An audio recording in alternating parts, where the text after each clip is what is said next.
After the church service, we returned to Shallow Lake for lunch. We continued to learn more of our heritage.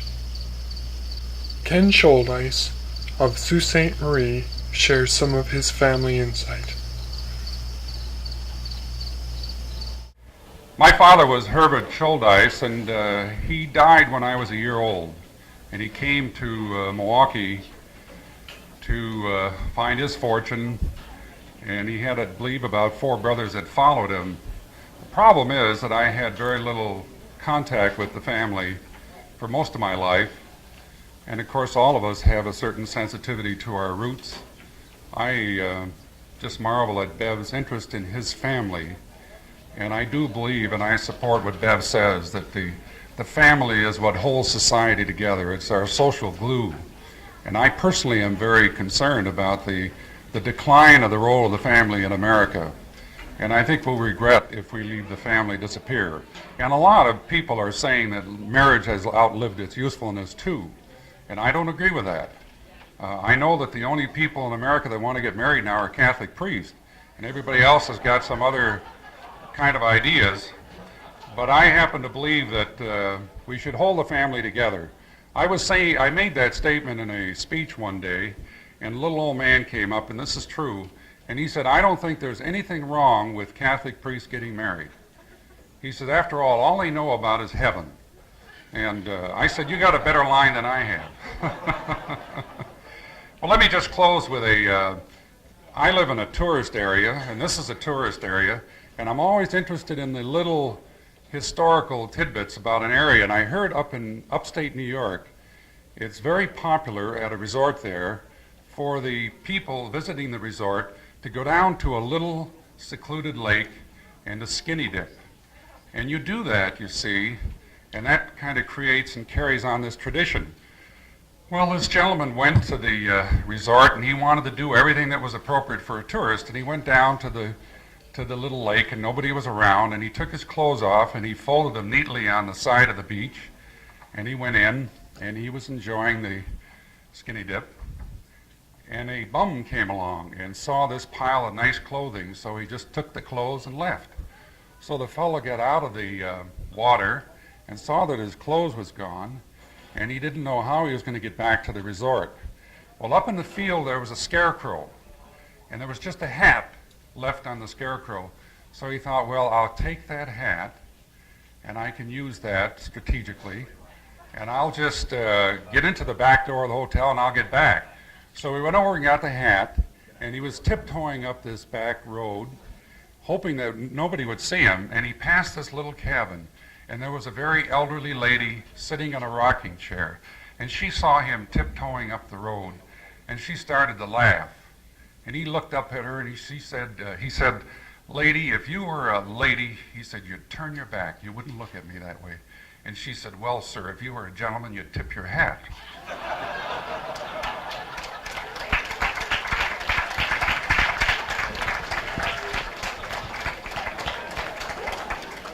Many thanks, Ken. That was good. This is Mr. Brown, and he is associated with the Shouldices who will cut you up. Thank you, Bev.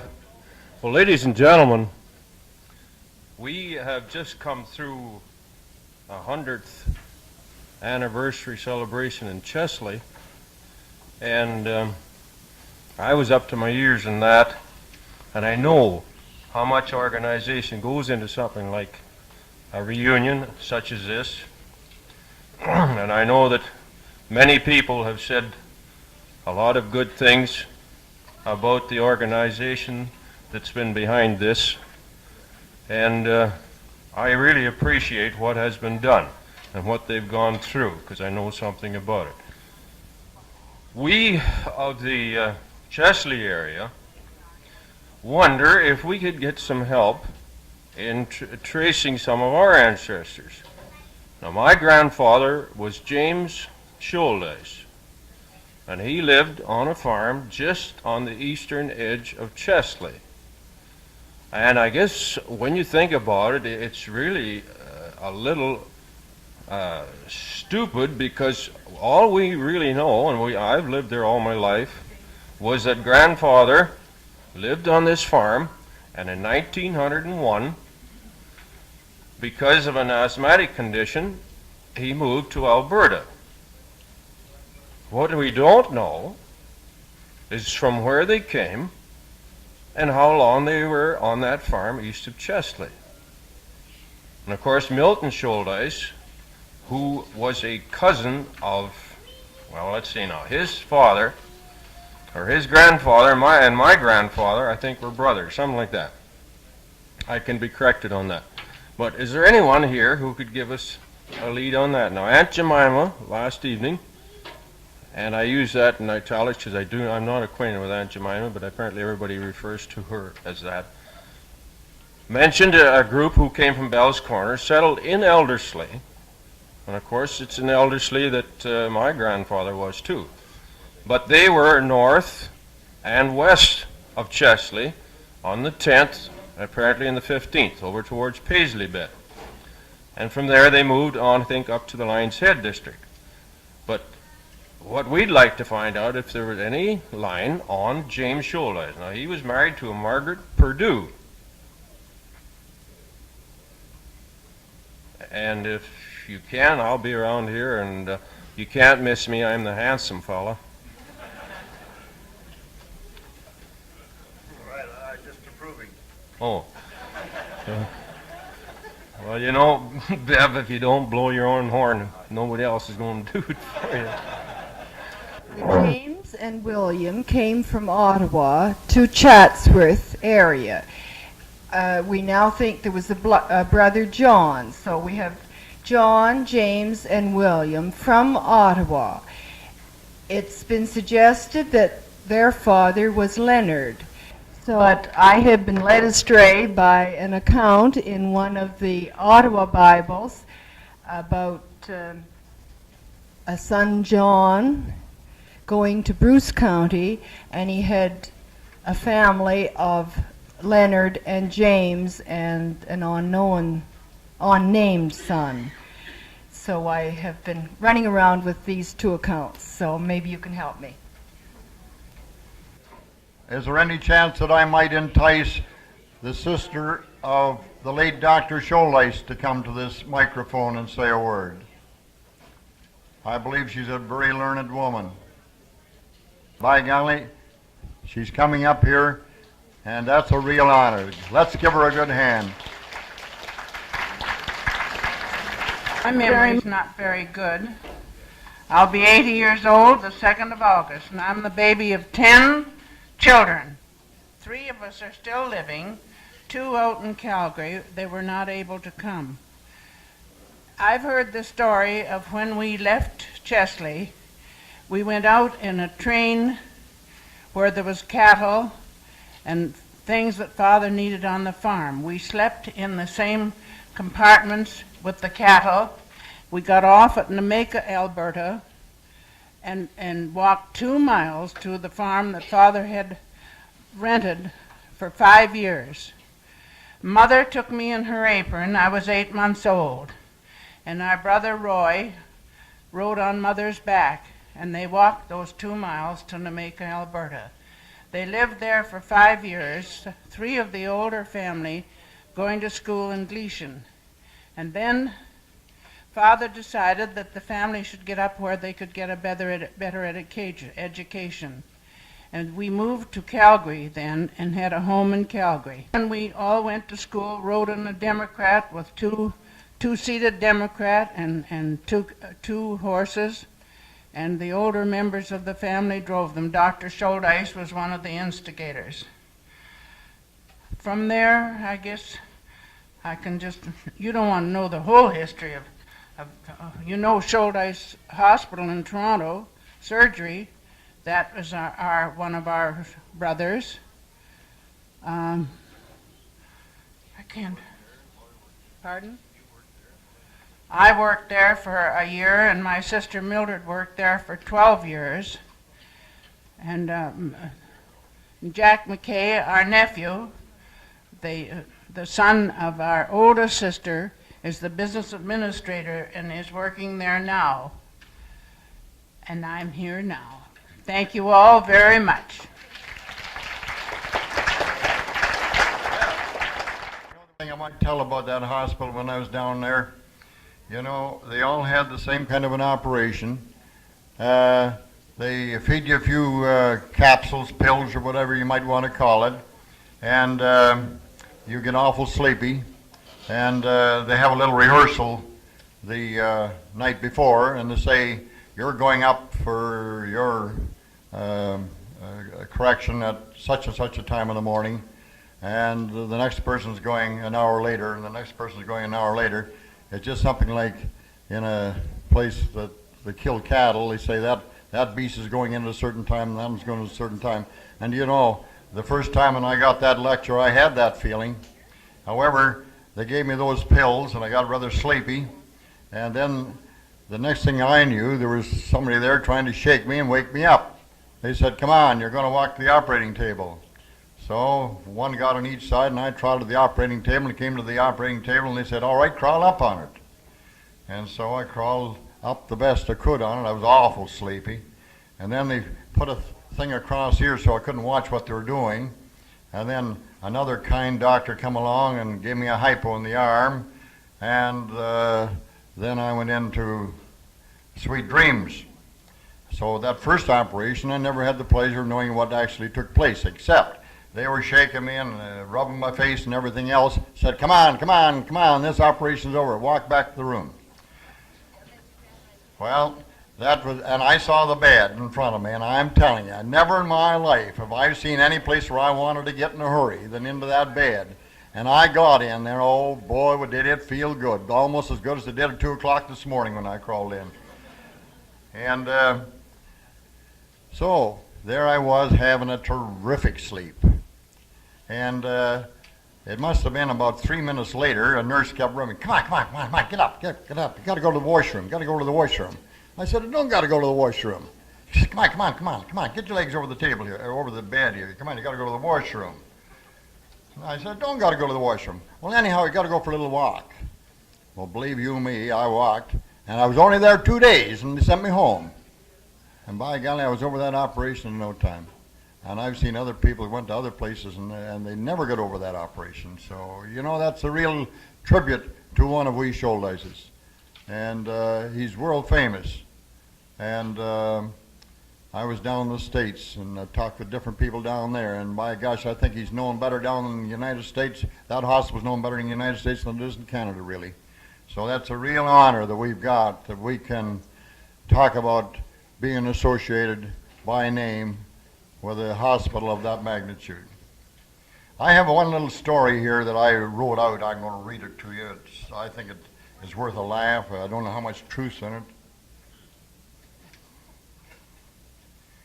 This story is about a nun.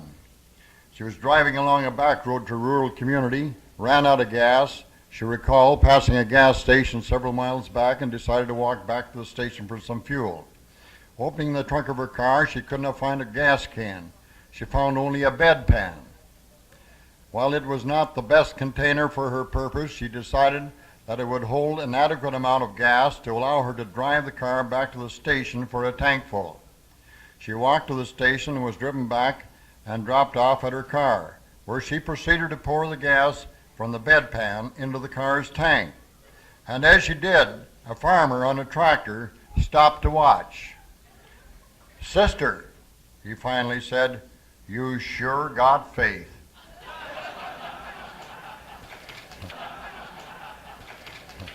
You know, there's maybe more truth than fiction in that right now. Everybody's talking about driving vehicles on hydrogen. Ah, here comes Norman. No presentation this time. You tell them. Yeah, okay. Ladies and gentlemen, I have a story. My great-grandfather, William Shouldice, must have been quite a guy, and I believe he was very protective of his daughters, and he wasn't too happy about a certain girl going with this wild young Irishman by the name of Mcnichol. So he come home this night, and to top it off, Macaulay's horse was standing in the stall where he tied his horse.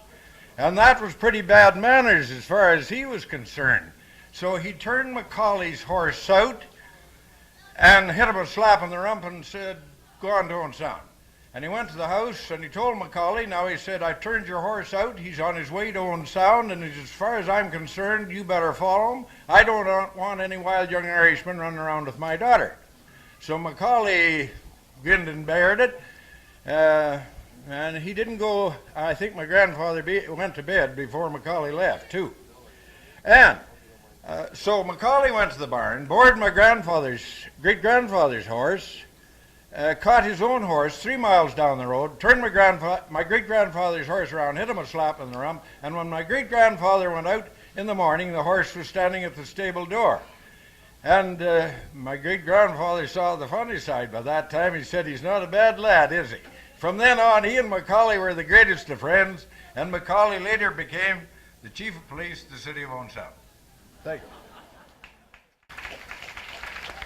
Due to an accident, I just about wasn't here.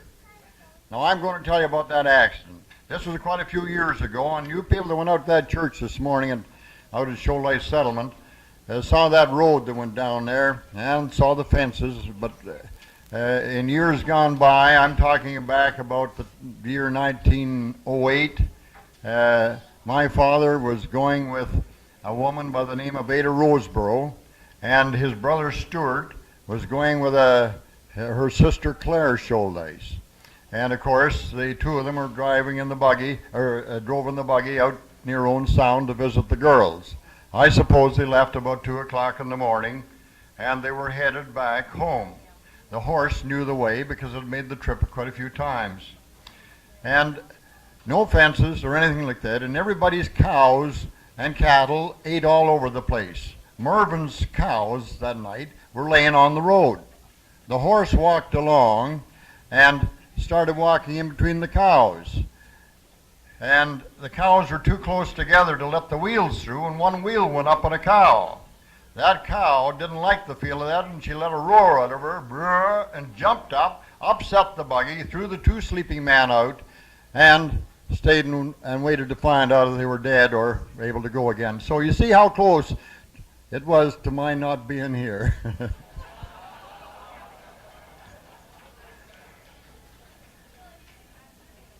Now, I've got a brother who's famous for his stories. And I don't know what he's going to tell you, but I know he can, if I call on him, he can come up here and tell you a story. You know, everybody in this area knows that Len can tell a story right off the being asked. So I'm asking Len to come up here and tell us a story. I don't know. I hope it's a nice, clean one, that's all. Jack Finley told me a story last night, so I thought I'd pass it on to you. This happened to be a UCW meeting of ladies.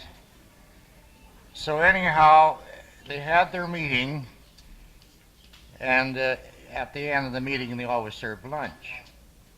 So there was coffee, and they all put the sugar on. But this here lady was there. She had quite a this on. So she didn't take any sugar, so she dropped the sugar down in here.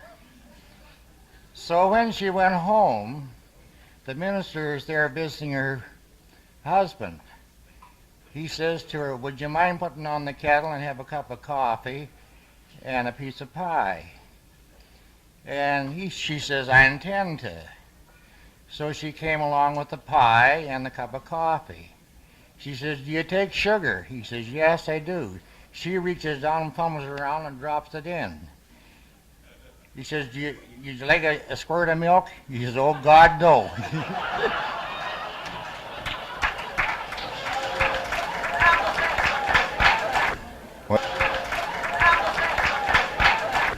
Would anybody like any milk?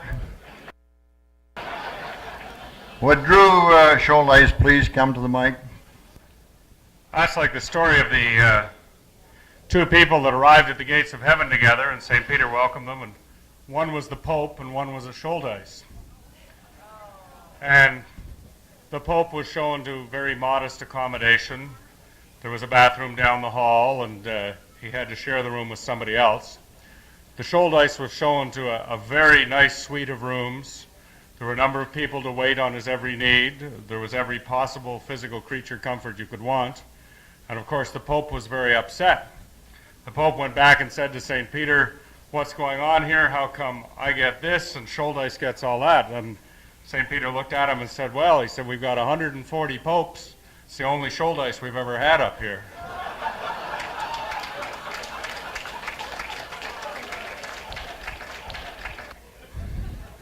I've been asked to say a few words, perhaps coming from Ottawa. These remarks are addressed to our American visitors, and I guess it's because of our balance of trade deficit we're so happy they're up here spending their American dollars. More particularly, probably because I married an American girl. My wife Marilyn is from Lake Placid. My brother Don married an American girl, and there's been a lot of intermingling, as we've seen in the Shouldices across the border. And it's my special pleasure to say thank you to the American members of the Shouldice family who have come from Pennsylvania, from New York, from Michigan, from Minnesota, from Wisconsin. Have I missed anywhere? Alberta. Thank you, Peter Lougheed. Yes,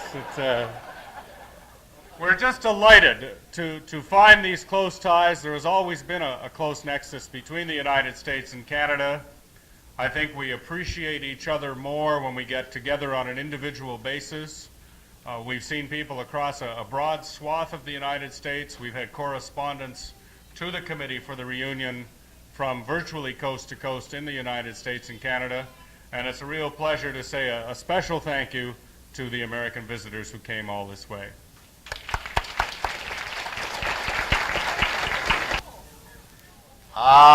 We're going to hear the Lord's Prayer.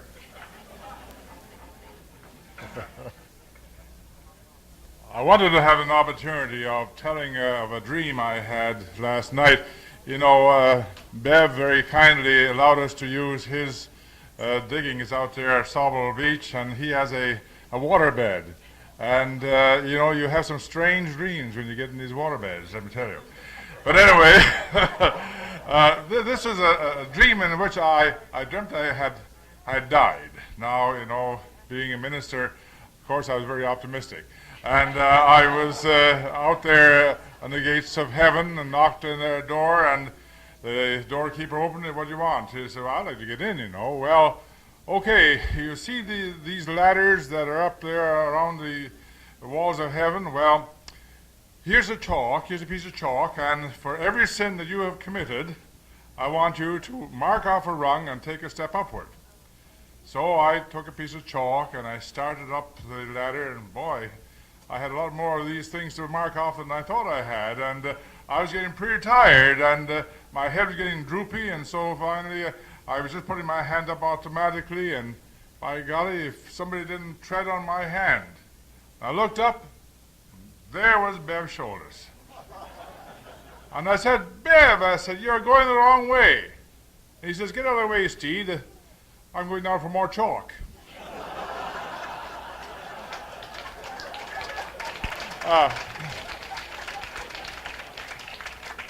You know, you've got to have Bev tell you the story about the little pig. But I don't know, maybe you've heard it or not, but he's one of the greatest storytellers. But I'm going to tell an old story here on him, which I hope you'll forgive me if you heard before.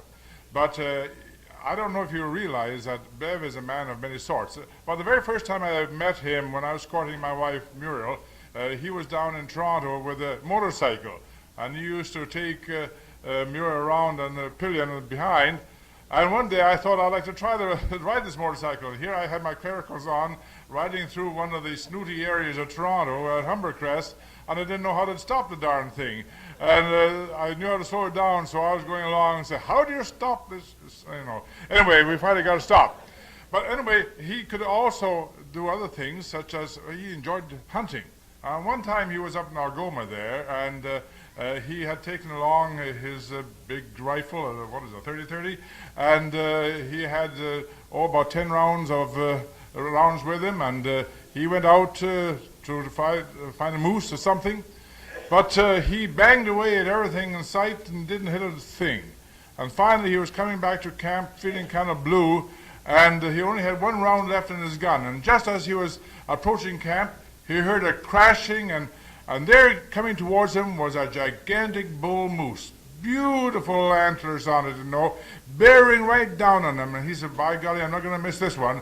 And so he waited until he could see the whites of his eyes, and he drew a bead on it, and just about going to pull the trigger when he heard a crashing over his right. And there coming down upon him was a gigantic brown bear.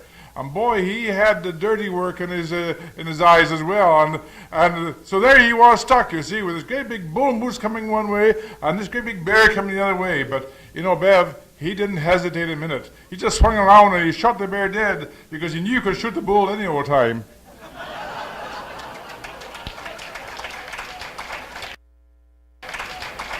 Thank you, Arthur. He doesn't tell about the hunting story where he was up hunting.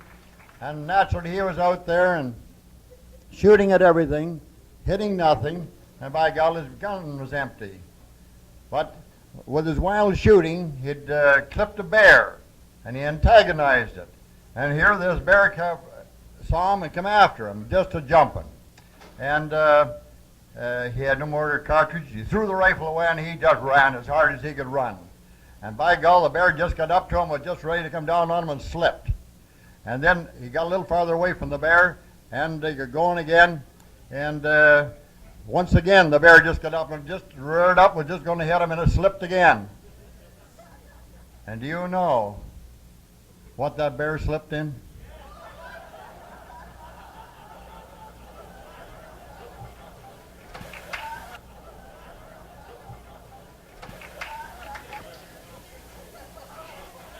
I'd like very much to have a reply to Drew Shouldice's thanks to the United States. Who have we got that's going to reply to that?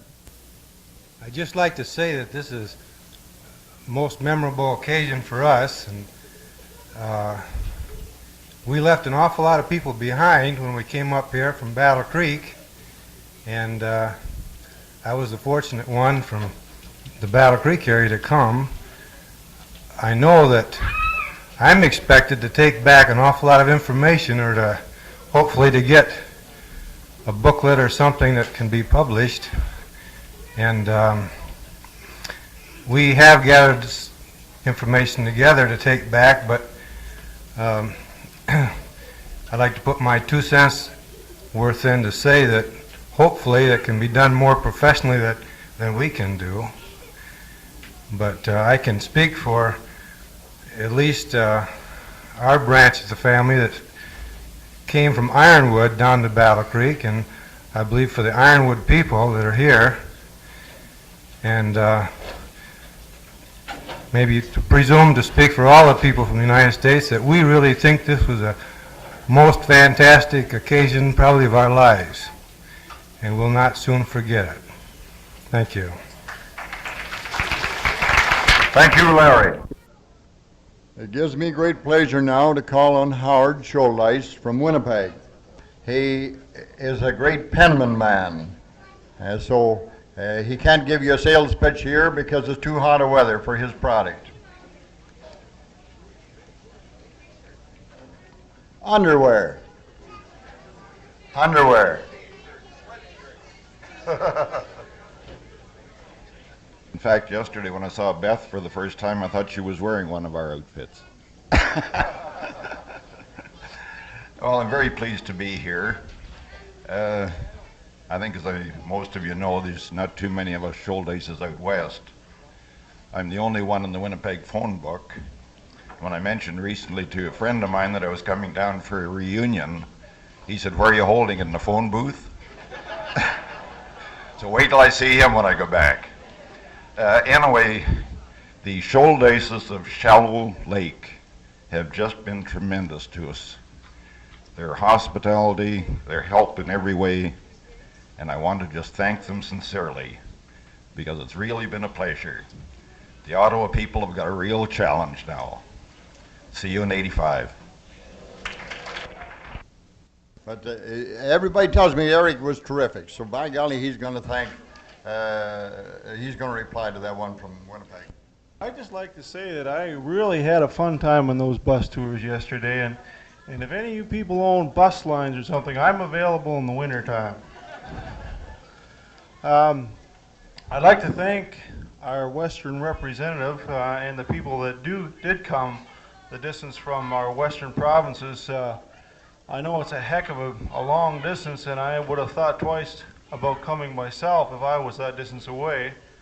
But now that I have attended a Shouldice reunion, I can say for myself that I'll likely be there in 1985, and we would certainly like to see the rest of you as well. So we'll hope to see you all again. Thank you. Thank you, Eric. This show is just about over. You had a good coverage of this show by the television, the radio, and the press. Right here is Phil Mcnichol, and he has given us a 2-day coverage. That's in both pictures and write-up and what have you. Now, I'm going to ask him to come up here because he's got a little proposition. And his little proposition is this: do you Shouldices want a book written on Shouldice?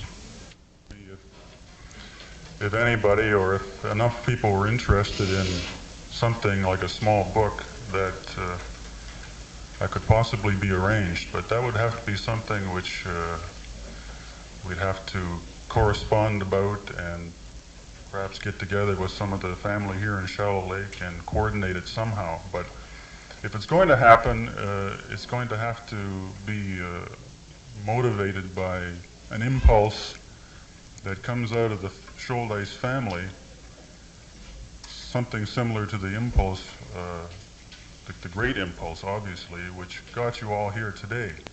Does anybody feel they would like to have another Shouldice reunion? I'll ask the question. If you do, put up your hands. The feeling is unanimous. How long from now do you feel this reunion should be? 1 year, 2 years, 3 years, 4 years, 5 years from now? That seems to be, my goodness, we Shouldices are sure good, clean thinkers, you know. We can think things out so clearly we don't have to stop and dream them.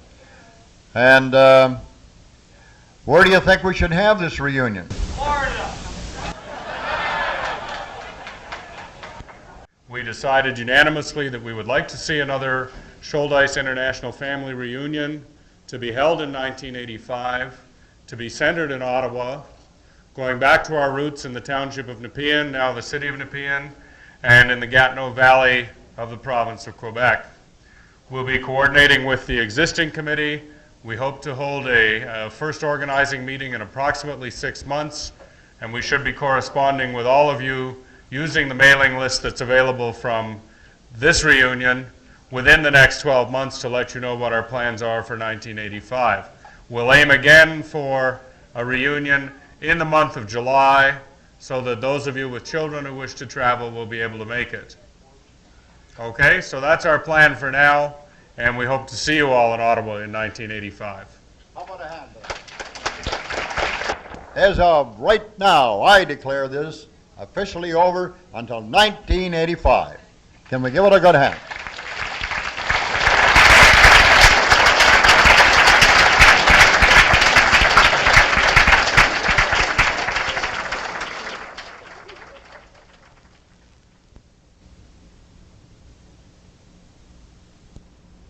The following appendage to this tape introduces only a few of the folks who were able to be at the reunion.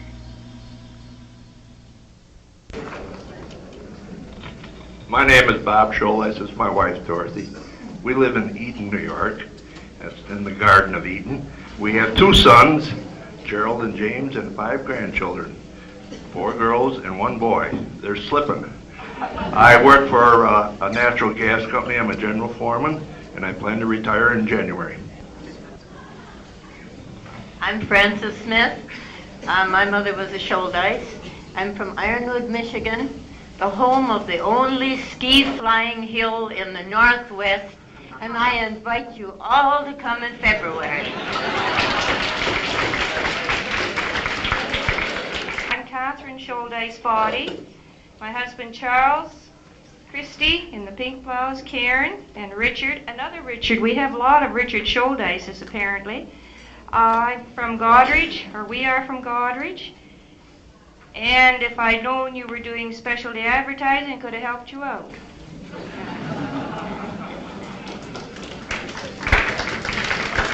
Stand up.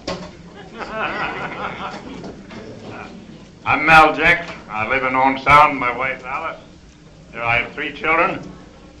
My son lives in Neapolitan, near Ottawa there. Right now he's at Vancouver someplace.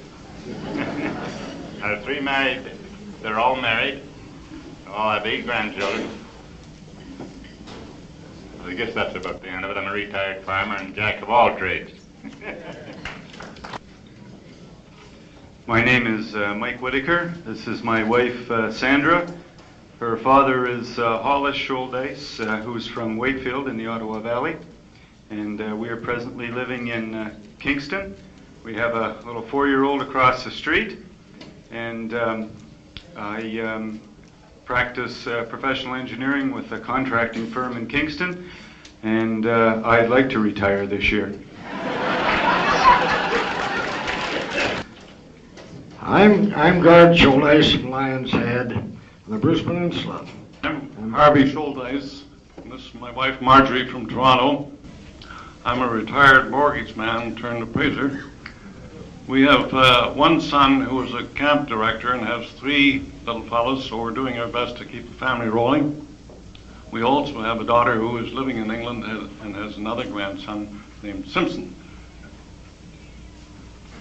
My name is Frank Doherty. I'm retired from the service 12 years ago, and I'm working as a bartender now. My mother, Charlotte Shouldice, daughter of John Shouldice, and my wife, Joan.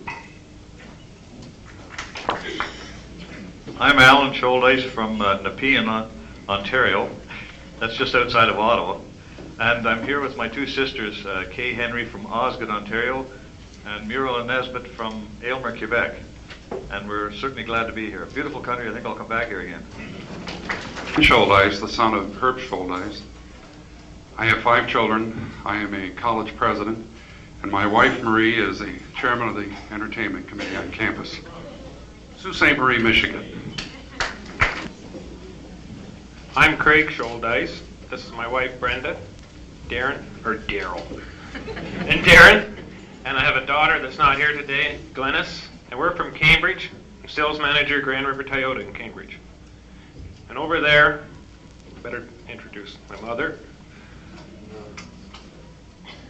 Grace Shouldice, and I have a sister over there, Sharon, and her husband, Brian, and Tracy, their daughter, and a cousin, Marilyn. Her mother was a Shouldice.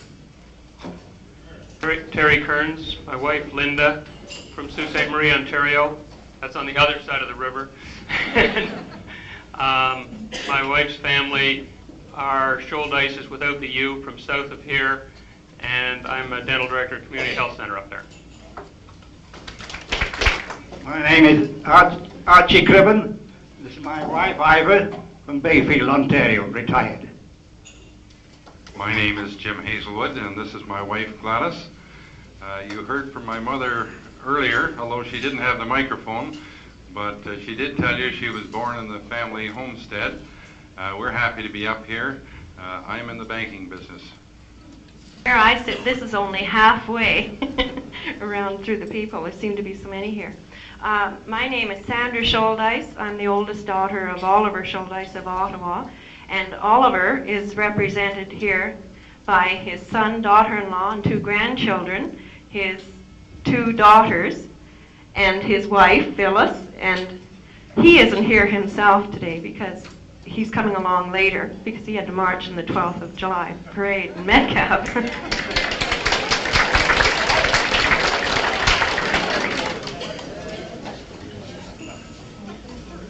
Beatrice Lawrence. I'm a daughter of Joseph Smiths from Masham, and my grandmother was Margaret Jane Shouldice. I'm not a Shouldice. My name is Les Hatt, and this is my wife Elsie. We have 4 children, or 2 children, I'm sorry.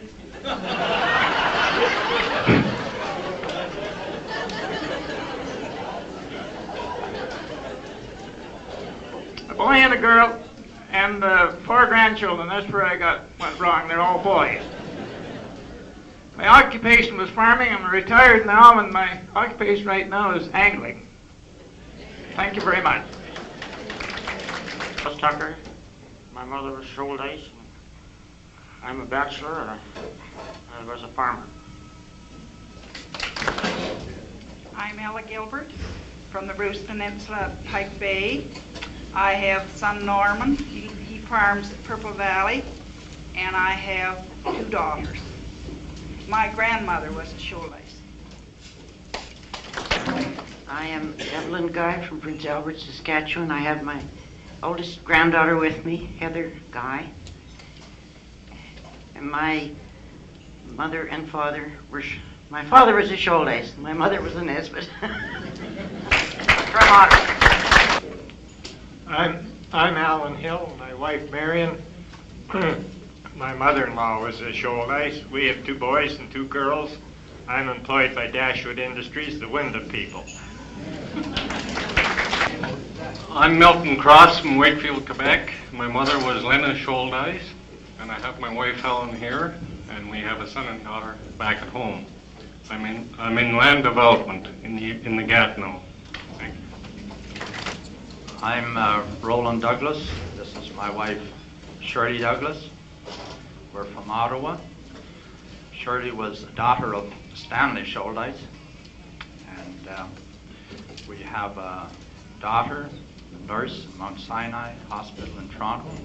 I have a son out with a concrete company in BC. My wife Betty, and my wife's mother, Ellen Foster. We're from Owen Sound. The connection with the Shouldices is through Betty's father. I'm a dairy farmer from Owen Sound, and I have 2 sons. Wilson and my wife Marion. We live at Clavering, which is about 5 miles from here. We operate a dairy farm, and we have 3 children, 1 boy and 2 girls. I'm Russell Foster, and my wife Jean is down the table there away. It's almost sacrilegious not to say you're a Shouldice. However, I have a double connection with the Shouldices. My father's oldest sister was married to Jim Shouldice, and my grandmother, Kinch, was also Margaret Shouldice. We live in St. Thomas, and we have 3 children and 5, almost 6 grandchildren, and I'm a retired high school principal. My name is Ivan Christopher, and this is my wife Diane. We're from Toronto. My mother was Lucy Shouldice, and her father was William Shouldice from Walton. We have 3 children, a boy and 2 girls. The boy is in Ottawa, and 2 girls are in Toronto, and 6 grandchildren. I'm a consulting geologist. I'm Chuck Shouldice, and this is my wife Andrea, and my mother Jean Shouldice, and we're the family of Percy Shouldice, who passed away last year. And we have 2 girls over at the other side of the road. I'm Charles Arlen from Sarnia, and I'm married to Barbara Shouldice, and we have 2 boys, Mike and Paul. I'm Beth Farrell, Bev Shouldice's oldest daughter. Unfortunately, my husband has been stationed at Grand Bend and was unable to come. We have 1 little girl, and she's across the road. Thanks. My name is Doug Shouldice. Bev and Dorothy are my parents, and I'm sitting with this good-looking table back here in the corner. And they're all afraid to come up here. Joan Shouldice of Kitchener, formerly of Chatsworth, and this is my grandmother. This is Bill Shouldice. Her daughter, my aunt, Mrs. Nadine McGregor from Owen Sound, and my mother, Mrs. Elmer Shouldice of Chatsworth. I'm Ron Mackey. I'm here with my wife, Jean. Jean is one of the daughters of Mervyn Shouldice of Chesley and Paisley area. I'm an electronics engineer in Toronto, and I have one question. How deep is Shallow Lake?